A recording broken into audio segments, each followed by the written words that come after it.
Hello everyone, I'm Natalia Bilbao, and here's what's happening in LA this week. Freeway lighting and other infrastructure is put beyond use when the valuable copper wiring is pulled out for resale. Now, City Council members and the LA City Attorney announced they will work with law enforcement to crack down on copper wire theft. Council President Krikorian and other council members and I have announced an initiative to cut down on copper wire theft in our city. We're trying to stop the demand for the copper wire that's yanked out of our streetlights and that makes our city darker, more dangerous, and makes all of our services much more expensive. Much like we did with catalytic converter theft, the city is now going to be taking action on recyclers that are not being honest brokers here in the community. So there's a state law that we can enforce to ensure that record keeping is adequate, to ensure that we're tracking people who are turning in these recyclable materials, and to make sure that we don't have criminals using really organized crime means in order to obtain copper wire, stolen metals, and then recycle them here in the city of Los Angeles. There's a state law that requires that anyone who buys scrap metal of any kind, but including copper wire, keep a registry and a record. So you're supposed to take the name, the location, the address, the vehicle, the make, a photograph, all kinds of information of the person coming in to sell copper wire if you're an authorized reseller. You are then not allowed to pay that person for the wire for 3 days. And you are supposed to online report on a daily basis the wire that all of the scrap metal you've purchased. You're supposed to keep the records for 2 years. My office had sent out warning letters to 661 metal resellers across the city, putting them on notice that if they're not maintaining those registries and those records the way they're supposed to, we will be prosecuting them. I would ask that when people see something, they call 911. It is a felony crime, most likely. The majority of these cost more than $950, so we're looking at a grand theft.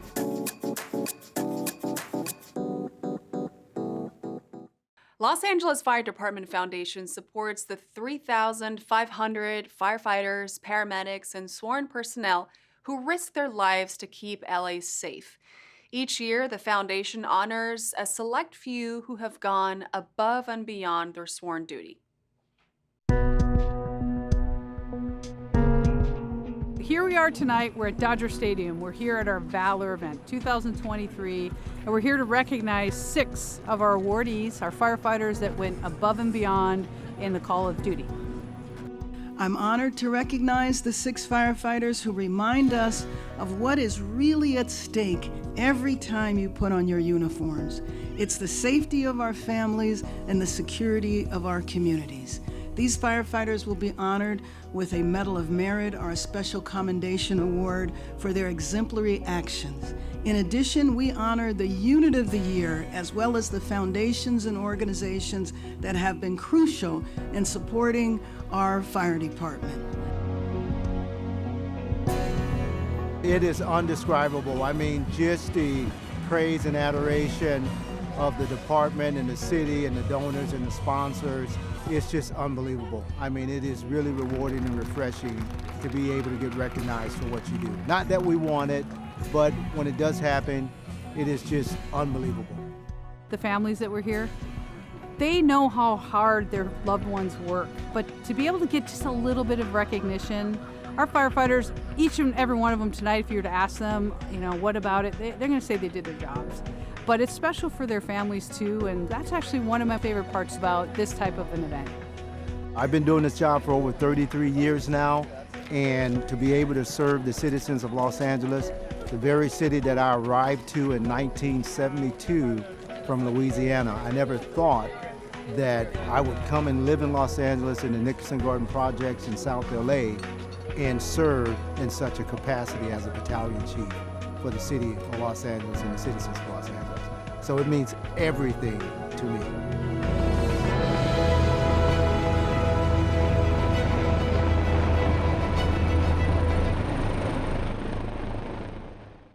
South LA has suffered from disinvestment over the years, but the Broadway SUR project will change all that, starting with an $800 million investment into 2.8 miles between Broadway and Manchester. Better sidewalks, protected bike lanes, lighting for pedestrians, and even better bus benches will mean greater environmental equity for this community. 5, 4, 3, 2, 1. Today we're breaking ground on Broadway SUR. It's a $120 million investment in reimagining Broadway. Broadway has these great islands that can become parks. We can do bike lanes that are separated. Broadway's a tough street. It's one of the toughest streets in our district in terms of pedestrian injury, bicycle injury, and car-to-car collisions. So we want to slow down the traffic, make it green, new street furniture, new street lights, new sidewalks, curb cuts, bulb outs so people slow down, but also so that we look at this street and it reflects who we are. So far, this has been a pass-through where people use it instead of using the 110 freeway, which is behind me. We want this to be a community street, and we're going to invest $120 million in that process. Yeah, so before Broadway used to be very dark and dim. Now with the LED projects coming, it's gotten a lot brighter. We still want more lighting, which is why Broadway SUR is coming to fruition. So once we have that, you'll be able to walk at night and be very lit and not have any fear of that. And along with our partners with LAPD, they'll be able to patrol the area better and have eyes, with cameras and make sure that everything is situated and looks good. This movement to get this work done on Broadway is so urgent. We get so many reports of injuries and death and just misfortune that could be prevented by slowing cars down. And so we think it's an opportunity to do two things: beautify our community, but more importantly, to make it more safe, to preserve life where we have it.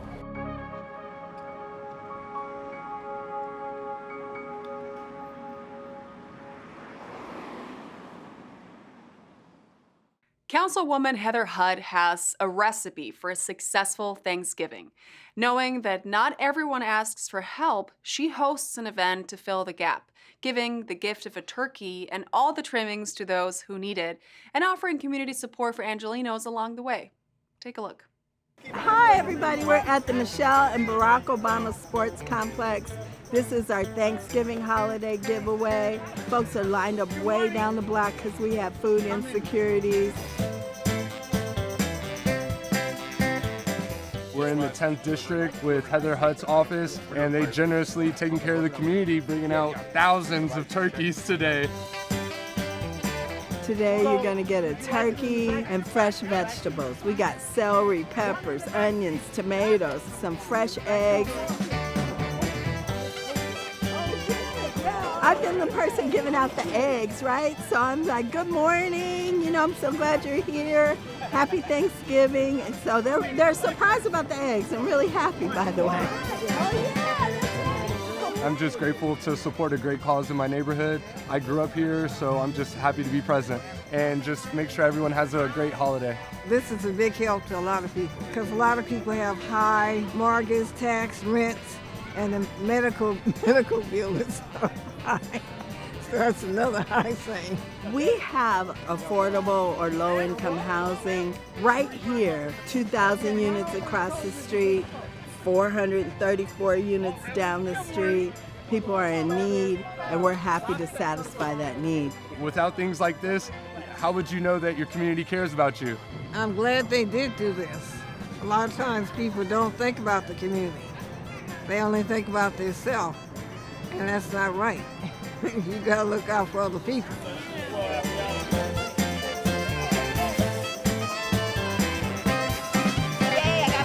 I just want to say happy Thanksgiving to everyone, and I'm so glad to be able to be here in the 10th district with my community sharing food.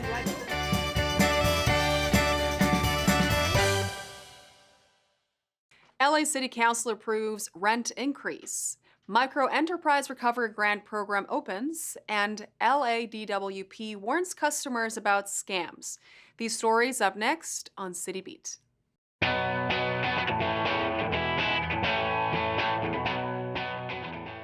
Los Angeles City Council has approved increases on rent-stabilized units next year of 4% or up to 6% if landlords cover gas and electric costs.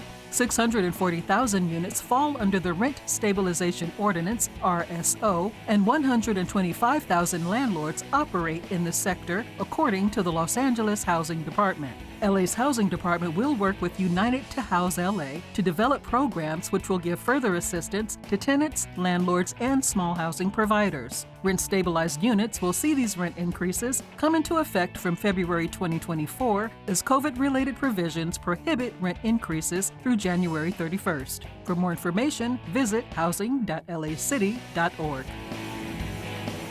Applications for Round 2 of the Micro Enterprise Recovery Grant Program are open from November 17, 2023. The grants are funded by the CARES Act and are allocated to LA City to help deal with effects from the COVID pandemic.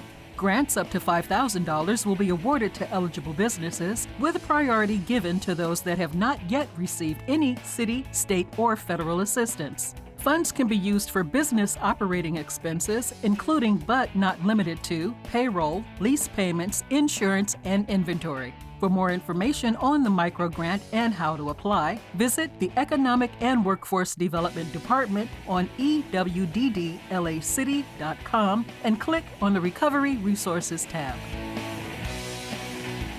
Los Angeles Department of Water and Power, LADWP, held its annual Utility Scam Awareness Day to warn its customers about potential scams. A common scam is when callers pretending to be from a utility urge immediate bill payment using third-party digital mobile apps, Bitcoin, or prepaid cards. LADWP urges its customers to stop, slow down, and even hang up. Then contact LADWP directly or check your account status online 24/7 at ladwp.com. LADWP wants its customers to know that it does not accept payment using third-party digital mobile apps, and it never makes calls threatening to discontinue service. For more information, visit ladwpnews.com.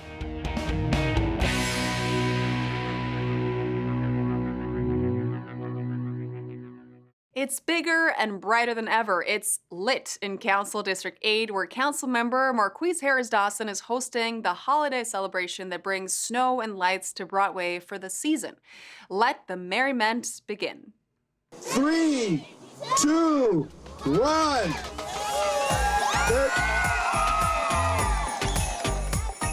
Hoy tuvimos el evento de iluminación de árbol, patrocinado por el concejal Marquise Harris-Dawson, aquí sobre la Broadway, la Century. Hoy tenemos nuestra séptima celebración navideña, donde vamos a iluminar un árbol de 35 pies. Very important to us, the vision of the late Pastor E.L. Williams. He felt like wealthier neighborhoods always had these big fancy trees, and we wanted one here for the people of this community. And so here you have, set up by Delancey Street Foundation, our 35-foot Christmas tree.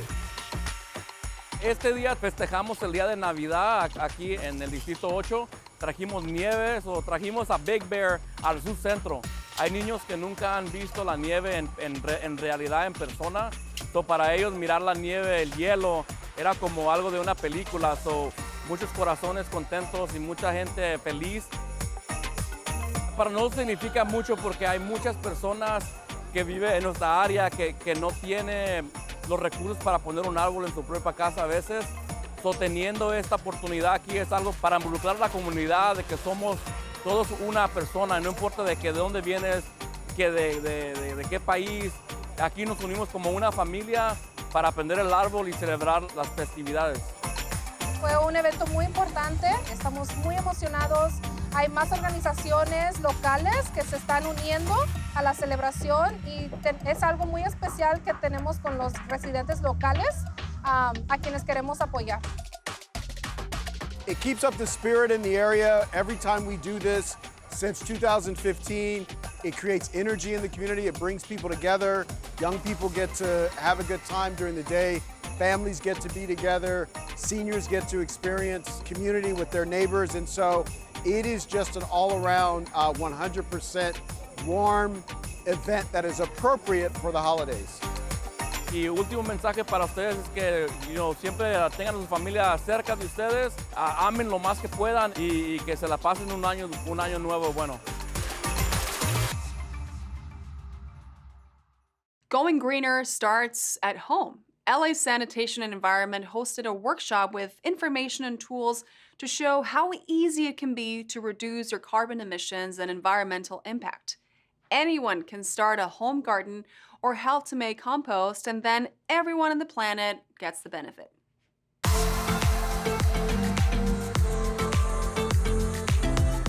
Today we're hosting a composting and home gardening workshop for the residents of Los Angeles. We do that to help them in assisting us in protecting the environment. And it's an easy thing to do. It's just a matter of taking the time to come out.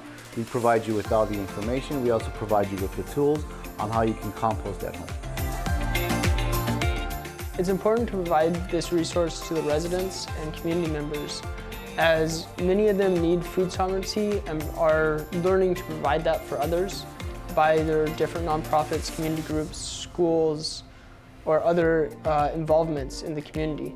Learn they can grow their own food, create their own compost, and decrease their environmental impact. In addition to the workshops that we're hosting today and moving forward into the near future, we're also doing rain barrel giveaways. And these rain barrels are free for 75 residents that come to our workshops.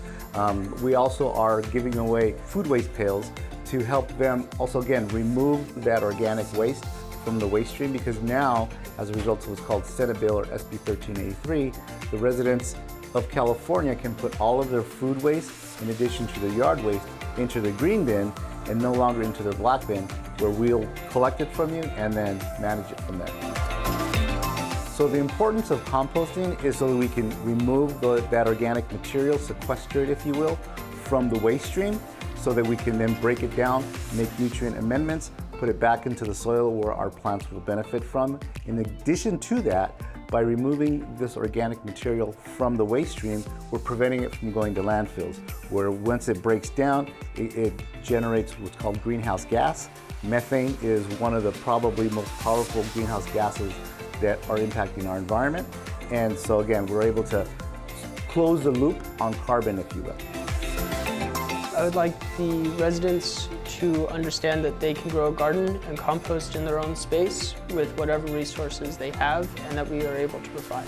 Them knowing that public sanitation has resources to provide, such as the mulch, compost amendments, all from their green cans, is wonderful. And knowing that we're giving back encourages me to continue with these workshops.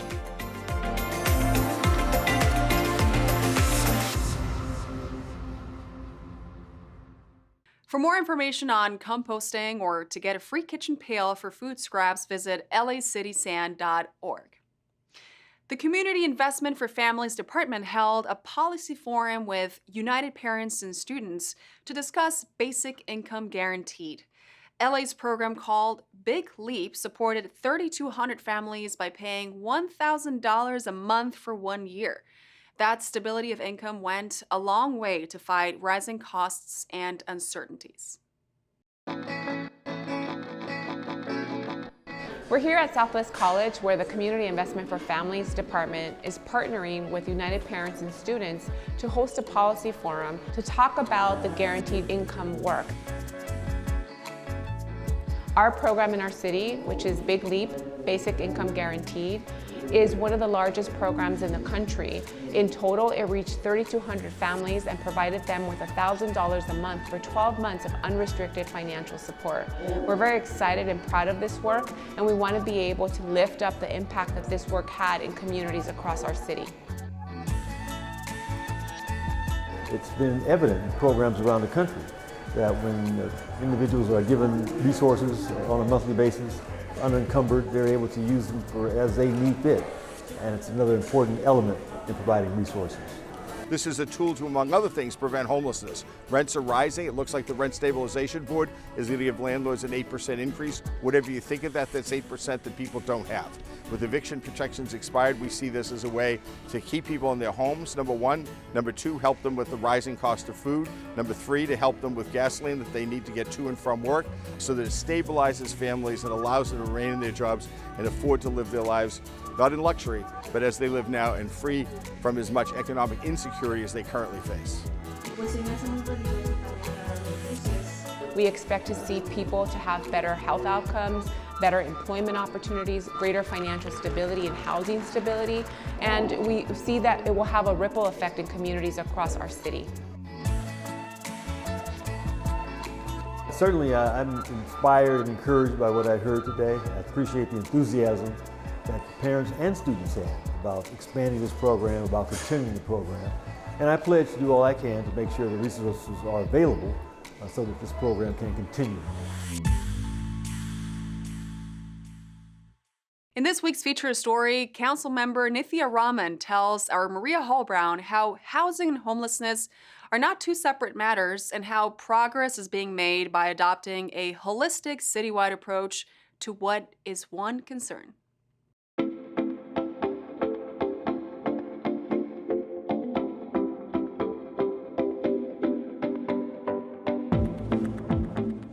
I'm delighted to be joined today by Nithya Raman. So nice to have you back. Thank you for having me. Very excited. You are chair of the City Council Housing and Homelessness Committee. What does that mean, and where are we in that whole situation? So I became the chair at the beginning of this year, really. The Housing Committee and the Homelessness and Poverty Committee used to be separate. But to me, housing and homelessness are two sides of the same coin, and we have to be able to consider them together. So I asked the council president to combine them and to put me at the leadership of that committee. And over this past year, what we've really done is to try and create what I think is the most essential thing for us to be able to move out of this moment of crisis, which is a citywide and holistic response to our crisis. What are you focused on in committee? One of the big things that we've been talking about in the committee is how to move from a district by district approach to homelessness to a citywide approach to homelessness. Right now in the city, a lot of the actions that we need to take in order to address our homelessness crisis, like finding shelter beds, that's an urgent task because we have less than a third of the shelter beds that we need for our total unhoused population, which means close to 30,000 people are living on LA's city streets, which is absolutely a humanitarian crisis. Right now, what happens is that every council district looks for shelter options on its own. We're not really staffed to do that. We're not equipped to do that in many ways. We have to find a citywide approach to finding shelter.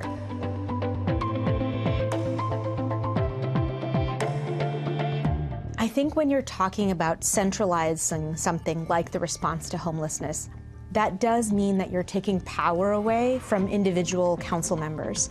And so we have to create a system that really delivers on outcomes in order for council members to trust that they can cede a little bit of power and still see results in their own neighborhoods, that they're able to see encampments resolved, that they're able to see people get into housing. Currently, the system is not delivering on that.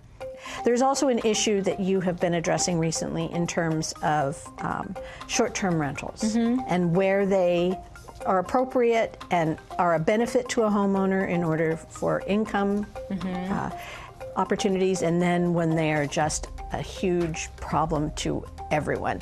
Yeah, Council District 4 has a lot of short-term rentals, whether it's apartments in Hollywood where people are renting out bedrooms for visiting tourists, or homes in the hills which are being rented out and being sometimes used as party houses. Short-term rentals pose a challenge for the city in terms of their very existence. They are a resource for people who are coming in and staying here, but they can be real challenges for the neighborhoods around them. They can also take affordable housing off the market.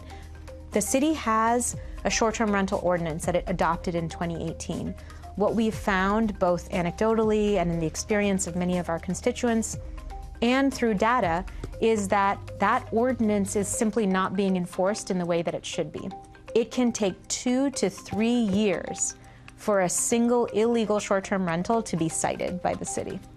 The other piece is that residents, when they were seeing problems in their own neighborhoods, were writing to the Department of City Planning and asking, does my neighbor have a valid short-term rental license? Is he supposed to be renting his room out? Because I see different people going in and out all the time. The Department of City Planning used to take weeks to respond to those kinds of inquiries.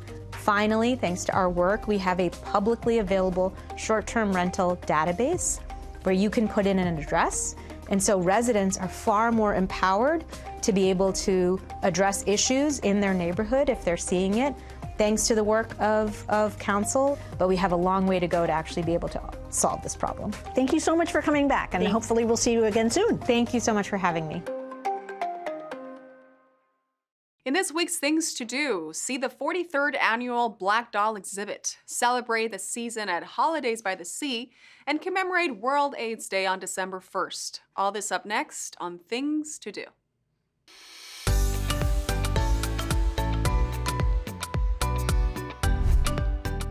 The 43rd Annual Black Doll Show, entitled Conjure, Reclaiming African American Traditions Through Hoodoo and Other Spiritual Dolls, hits LA in December 2023. As the longest-running annual exhibition in Los Angeles, the show explores the many ways that dolls and other items are used in African American traditions. In African spirituality, dolls are powerful tools offering opportunity for ritual healing, protection, well-being, and connection to ancestors. This year's Black Doll Show opens with a concert by the Hoodoo Spellbinders on Saturday, December 2nd at 3 p.m. In addition to the exhibit, attendees can participate in a variety of workshops, such as doll making, altar making, and candle making. For more information about this free event at the William Grant Still Art Center, visit culturela.org/events. The Port of Los Angeles invites you to kick off the holiday season at its annual 2-day festival. Holidays by the Sea offers a traditional holiday market to start your gift shopping, along with an evening tree lighting, arts and crafts, and seasonal food and drinks to enjoy. Saturday's festivities wrap up with the boat parade in the port's main channel, accompanied by live entertainment. Day 2, Sunday, offers more holiday shopping and a chance to enjoy a one-of-a-kind winter wonderland. Don't miss the Port of Los Angeles Holidays by the Sea, taking place on the promenade at 6th Street and Harbor Boulevard on Saturday, December the 2nd from 3 p.m. and on Sunday, December the 3rd from 1 p.m. For more information, go to lawaterfront.org. Join the Los Angeles Department of Cultural Affairs to commemorate World AIDS Day. Minority AIDS Project will host a panel discussion led by Greg Wilson. Join the community as they share personal stories that would enlighten and educate all in attendance. The Gay Men's Chorus of Los Angeles will be there to provide uplifting music. Enjoy light refreshments as the music continues into the afternoon. We Remember You, honoring World AIDS Day, takes place Friday, December 1st at noon at Minority AIDS Project on Jefferson Boulevard. This free event is open to the public. Go to culturela.org/events for more details. And that's a look at some things to do.